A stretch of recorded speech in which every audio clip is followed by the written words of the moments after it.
Magandang araw mga kaibigan, welcome sa aking YouTube channel. May isang wall pan na pinadala ang kapitbahay na gustong ipagawa sa akin. Ang sira daw nito ay yung leeg.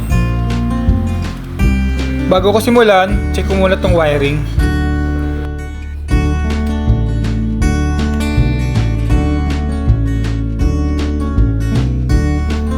Okay naman ang wiring, so buo siya. So means wala siyang putol. Itong procedure nito ay isa sa aking mga protocol. So simulan na natin. Medyo basag nga talaga yung head nito. Kaya pinatayo ko na lang siya kasi mahirap magtanggal pag ano eh. So napalitan na to, nagalaw na kasi iba na yung knob. So buksan na natin yung pinaka head. Kung talagang na-repair na to ng todo. Makikita natin yan sa wiring kung iba-iba na yung kulay ng wire. So Nikon pala ang brand nito. Matibay ito, itong Nikon. Kaya lang medyo ano na to eh, parang vintage na.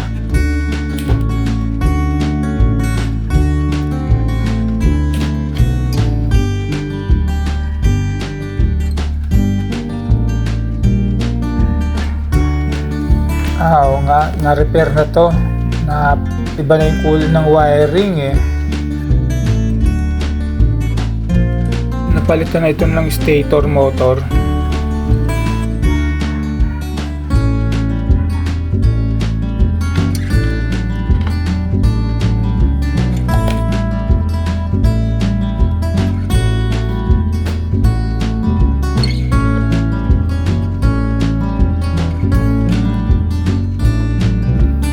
So bubuksan natin yung base na yan. Diyan kasi natin makikita yung dugtungan ng wiring.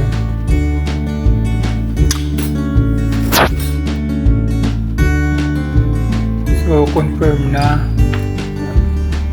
So ang gulo-gulo ng wiring, hahaba. So napalitan na yung pinaka motor niyan. Kaya ganyan-ganyan ang mga kulay, magkakaiba na.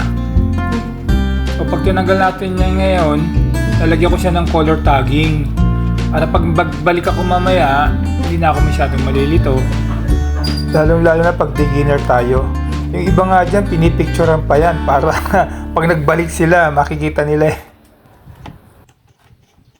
Careful lang tayo sa paghihila ng mga wiring kasi may dyan sa motor, may mga hiblang maliliit dyan na bawal talaga maputol. Pag once na maputol yung isang hibla dyan at lumuwag yung mga connection dyan, hindi nagagana yan. So careful lang kung maghihiwalay tayo ng motor sa katong pinaka-neck niya base.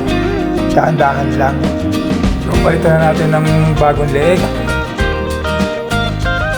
So dyan natin kasi ipalulusot yung mga wiring pababa para nakatago siya. So balik lang natin yung pinaka-clip niya.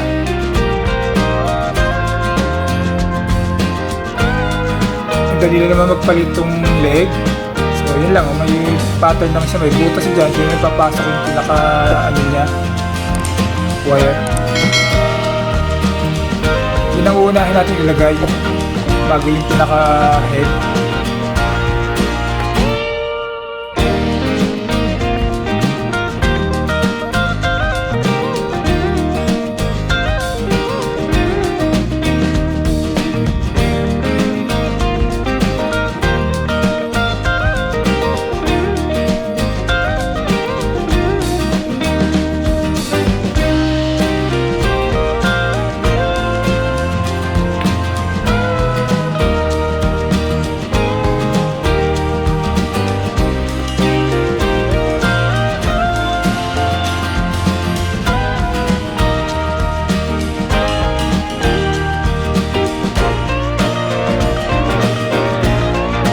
Magre-reconnect na tayo ng wiring.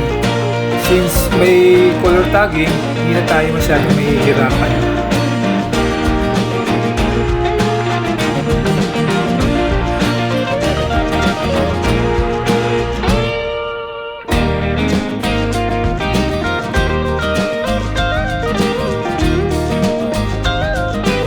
So pagre-reconnect ng mga wiring, gagamitan ko na siya ng wire terminal cap.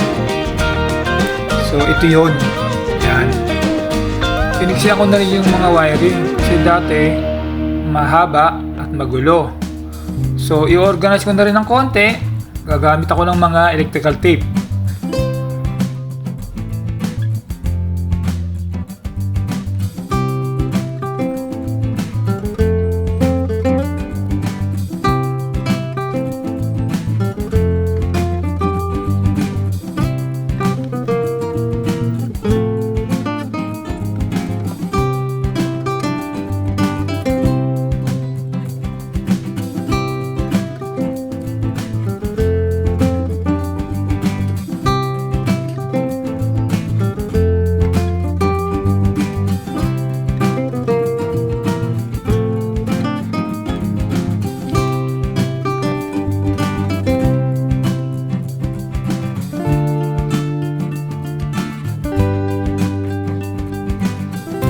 So bago natin paandarin at isaksak sa outlet, one more thing, checkin ko ulit ang continuity to make sure na walang loose wire.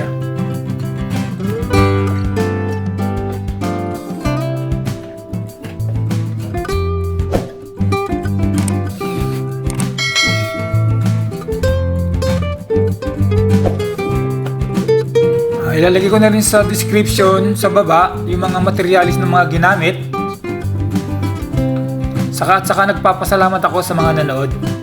Saka huwag niyo kalimutan po mag-subscribe sa aking channel. Ciao!